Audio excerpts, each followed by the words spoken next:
Il existe des voix qui semblent ne jamais vieillir, des voix que l'on reconnaît dès les premières secondes, comme on reconnaît le bruit de la mer, le souffle du vent dans les arbres ou le craquement d'un vieux plancher dans la maison de son enfance. Celle d'Hugues Aufray appartient à cette catégorie rare. Pendant plus de 6 décennies, elle a accompagné les Français sur les routes des vacances, dans les cours d'école, autour des feux de camp et lors des réunions de famille. Santiano, Céline, Stubble, Le Petit Âne Gris, ou encore Adieu Monsieur le Professeur, ne sont pas seulement devenues des chansons populaires. Elles ont fini par constituer une part de la mémoire collective. Pourtant, derrière cette image rassurante de troubadour éternel, guitare en bandoulière et sourire tourné vers l'horizon, se cache une existence traversée par des séparations, des deuils et des blessures que le succès n'a jamais complètement effacées. Hugues Jean-Marie Aufray naît le 18 août 1929 à Neuilly-sur-Seine. Il grandit dans une famille cultivée, sensible aux arts, mais dont l'équilibre est rapidement bouleversé par la séparation de ses parents. Après leur divorce, l'enfant quitte la région parisienne avec sa mère et s'installe à Sorèze, dans le Tarn. La France entre alors dans les années sombres de la guerre. L'insouciance de l'enfance disparaît derrière les inquiétudes des adultes, les absences et les bouleversements d'un pays occupé. À l'école, le jeune Hugues éprouve de grandes difficultés. Gaucher contrarié et dyslexique, à une époque où ses particularités sont mal comprises, il se sent souvent en décalage. Ce qui serait aujourd'hui identifié comme un trouble de l'apprentissage est alors parfois perçu comme un manque d'attention ou de discipline. L'enfant apprend donc à se construire autrement. Il observe, écoute, dessine, monte à cheval et développe une imagination qui deviendra plus tard l'une de ses principales forces. Cette enfance solitaire éclaire peut-être une grande partie de son œuvre. Ses chansons sont souvent peuplées de voyageurs, de marins, d'animaux fidèles et d'hommes qui doivent quitter un lieu aimé. Chez lui, le départ n'est jamais complètement heureux. Il contient toujours la promesse d'une aventure, mais également la douleur de celui qui laisse quelque chose derrière lui. En 1945, à la fin de la guerre, Hugues rejoint son père à Madrid. Il y passe plusieurs années et s'imprègne profondément de la culture espagnole. Cette période marque sa sensibilité musicale et explique pourquoi ses premières expériences de chanteur sont étroitement liées à la langue espagnole. Mais cette nouvelle vie représente aussi une autre rupture. Après avoir été séparé de son père, il doit désormais s'éloigner de sa mère et des paysages de son enfance. Toute sa vie semble ainsi s'organiser autour d'un paradoxe, le désir d'aller ailleurs et la nostalgie de ce que l'on abandonne. Une tragédie familiale va cependant inscrire dans son cœur une blessure bien plus profonde. Son frère Francesco, musicien et chanteur classique, meurt en 1955 à seulement 27 ans. Plusieurs récits biographiques indiquent qu'il s'est donné la mort après un chagrin sentimental. Pour Hugues, cette disparition est un séisme intime. Il perd non seulement un frère, mais aussi un compagnon de sensibilité artistique, un être qui partageait avec lui le besoin de créer et de transformer les émotions en musique. Dans les années qui suivent, Hugues ne parle pas toujours ouvertement de cette douleur. Comme beaucoup d'hommes de sa génération, il préfère avancer, travailler et contenir ses émotions. Mais les blessures silencieuses finissent souvent par se glisser dans les chansons. Elles apparaissent dans les histoires d'adieu, les destins brisés et les mélodies qui semblent joyeuses avant de révéler, à l'écoute attentive, une étrange mélancolie. C'est probablement l'une des raisons pour lesquelles Stubble touche autant le public. Derrière l'histoire d'un cheval se cache une méditation sur l'attachement, la perte et l'impuissance face à la mort. Le narrateur assiste à la disparition d'un être innocent qu'il aime profondément. La chanson reste simple, presque enfantine, mais cette simplicité rend le chagrin encore plus violent. Elle rappelle qu'une tragédie n'a pas besoin de grands discours pour bouleverser. Quelques notes, un souvenir et une absence peuvent suffire. Hugues Aufray aurait pu se laisser enfermer dans cette succession de séparations. Il choisit au contraire de transformer la souffrance en mouvement. À Paris, il tente d'abord de suivre une voie artistique liée aux beaux-arts. Puis la musique prend progressivement le dessus. Sa voix, éloignée des standards des chanteurs lyriques, possède une sincérité immédiate. Elle ne cherche pas la perfection technique. Elle raconte. À la fin des années 1950, sa carrière commence à prendre forme. En 1959, après avoir été remarqué lors d'un concours, il signe avec la maison Barclay. 2 ans plus tard, Santiano lui apporte son premier immense succès. Cette chanson de marin adaptée en français devient rapidement un hymne populaire. Elle parle d'un homme qui part sur un bateau, accepte les dangers de l'océan et promet de revenir auprès de celle qu'il aime. Là encore, derrière l'énergie du refrain se trouve le même thème. Partir pour pouvoir espérer revenir. Le public découvre alors un artiste différent. À une époque dominée par les vedettes yéyé, les costumes élégants et les orchestrations sophistiquées, Hugues Aufray introduit en France une forme de folk accessible, fraternelle et profondément humaine. Il chante les grands espaces, les peuples, les marins, les chevaux, les instituteurs et les hommes ordinaires. Il ne joue pas aux héros inaccessibles. Il se présente comme un passeur d'histoire. Son séjour à New York renforce cette identité. Il découvre la scène folk américaine et rencontre Bob Dylan, dont il adaptera plusieurs chansons en français. Cette rencontre n'est pas seulement musicale. Elle lui confirme que la chanson peut parler du monde, dénoncer les injustices et transmettre une vision de la liberté. Hugues Aufray comprend que la simplicité d'une guitare peut parfois porter davantage de vérité qu'un grand orchestre. Mais tandis que le chanteur devient célèbre, l'homme continue de porter ses fantômes. Le succès ne ressuscite pas un frère disparu. Les applaudissements ne réparent pas l'enfance divisée. Les disques vendus ne font pas revenir les années perdues. Ils permettent seulement de donner une forme aux souvenirs. C'est peut-être pour cela que, même dans ses chansons les plus lumineuses, Hugues Aufray semble toujours regarder vers un horizon inaccessible. Il avance, mais une partie de lui reste derrière. Sur une route du Tarn, dans une cour d'école, à Madrid, ou auprès d'un frère qui n'a pas eu le temps de vieillir. La gloire d'Hugues Aufray repose sur un phénomène rare.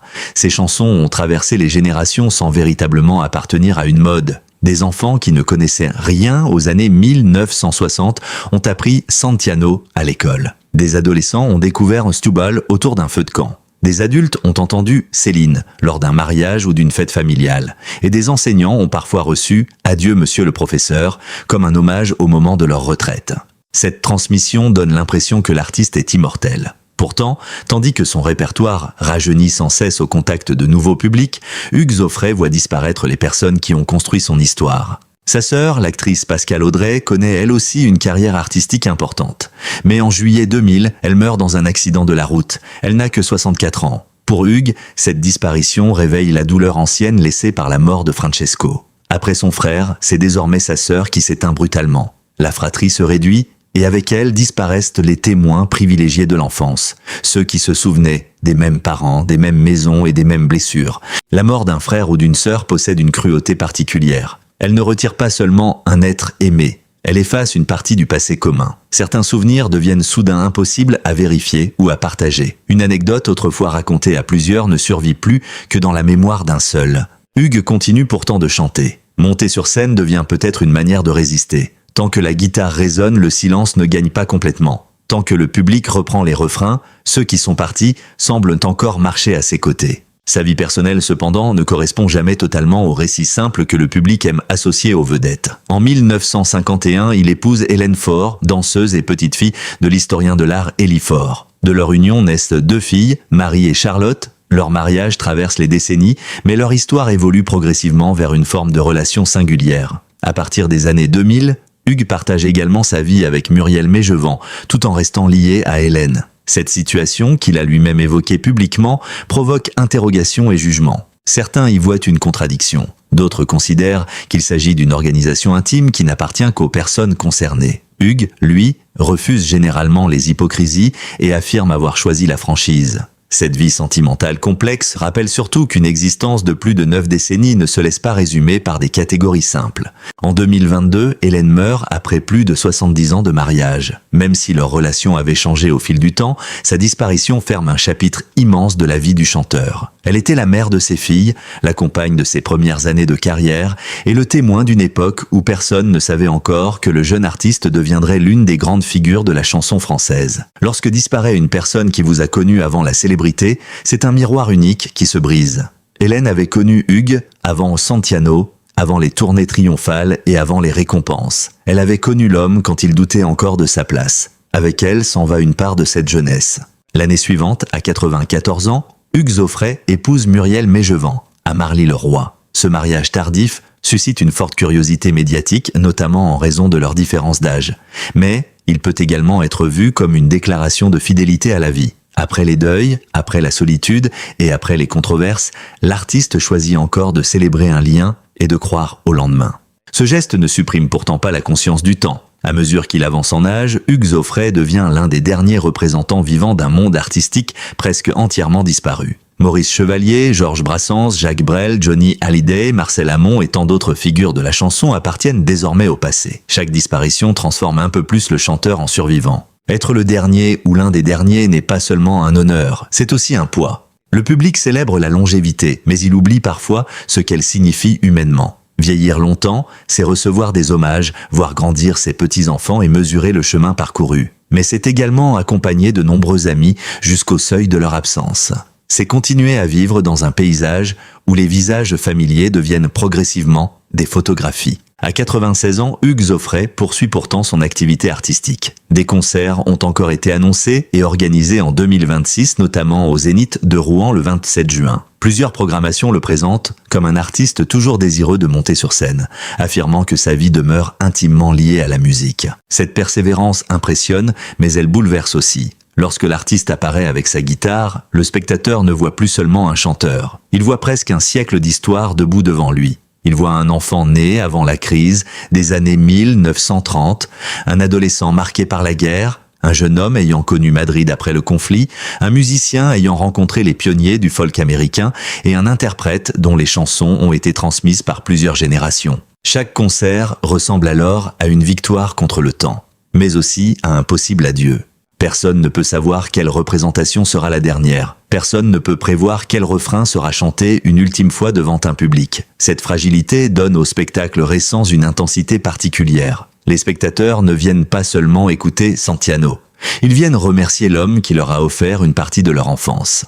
La véritable tragédie n'est donc pas celle annoncée artificiellement par une rumeur. Elle se trouve dans la marche naturelle du temps. Elle réside dans le fait que même les voix qui semblaient éternelles finissent par devenir plus fragiles. Elle se trouve dans ce moment où une génération comprend soudain que ses héros ne seront pas toujours là. Parler de la triste fin de Hugues Zoffret ne signifie pas annoncer sa disparition. À ce jour, aucun communiqué officiel crédible ne confirme une telle nouvelle. L'artiste est au contraire présenté comme encore actif en 2026. La tristesse évoquée ici est plus subtile. Elle correspond à la fin progressive d'une époque dont il est devenu l'un des derniers gardiens. Pendant longtemps, la chanson française reposait sur des interprètes capables de réunir toutes les générations autour de quelques mots simples. Une mélodie passée à la radio, puis entrait dans les familles, elle était reprise dans les écoles, lors des colonies de vacances et pendant les voyages. Elle devenait un patrimoine commun avant même que l'on emploie ce terme.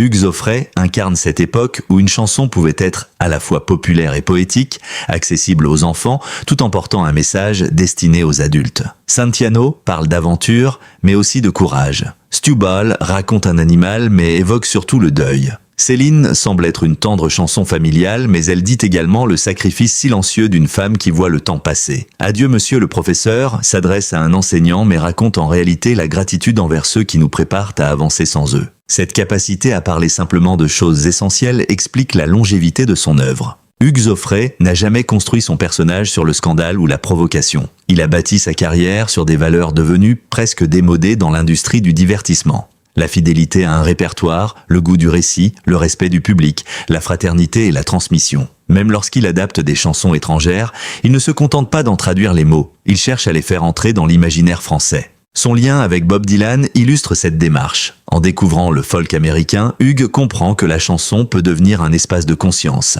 Il contribue alors à faire connaître cet univers au public francophone, tout en conservant sa propre identité. Il n'est ni un imitateur ni un simple traducteur. Il agit comme un pont entre deux cultures. Aujourd'hui, ce rôle de passeur prend une dimension encore plus forte.